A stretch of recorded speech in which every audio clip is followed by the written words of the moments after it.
Sophy 2.0 has beeped and booped its way around Gran Turismo for several months now. Launched with a bit of fanfare, it's flown under the radar since.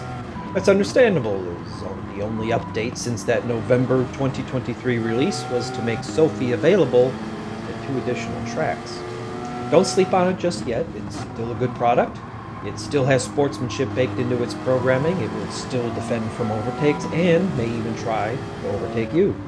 But I have a couple of ideas which might put it back on your radar.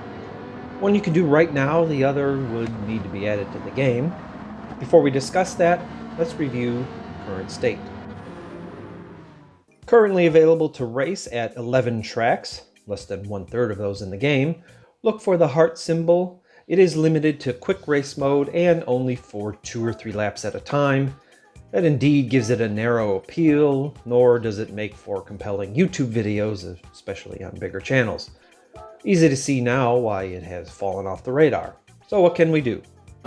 First, obviously, is to play it more. It's simple and doesn't take long. I mean, if you're limited on time, like many of us are, get a daily sim racing fix by jumping into a Sophy quick race or two. To go one step further, you will need a PSVR 2 for this part. Race in full immersion mode. No driver names, no HUD, no extra graphics of any kind, just the data on your wheel or dash. It's tougher than you think, and so much fun, especially when I remember to quit looking down where the radar isn't. And don't limit yourself to race cars either.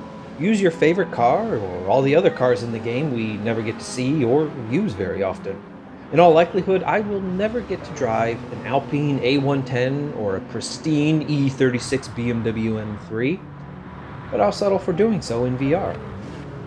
My second idea to reignite the Sophy AI discussion, add an option to multiplayer lobbies whereby the game will add Sophy AI to your race. I can see this in one of 2 forms. The game adds up to a fixed number of AI cars, let's say 5 or 6, regardless of how many players are in the lobby.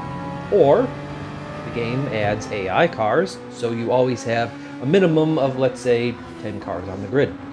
A race of 2 or 3 cars can be fun if you're evenly matched. If not, well, it can feel like you're driving in time trial mode. Admittedly, I know nothing about coding or what it takes to bring this product to the game. Heck, the computing power needed to put Sophy in an online race may be a limiting factor. But I don't believe this is an unrealistic option. I think it adds a new layer of playability and excitement to the multiplayer lobbies. You can put Sophy in front of a lot more players, drumming up potential interest, and most of us like full grids. But now, I'd like to know what you think. Would you be more or less likely to join a lobby knowing Sophy 2.0 is in the race? Do you regularly play quick races or play in VR immersion mode? I appreciate the discussion as always, and of course, thanks for watching.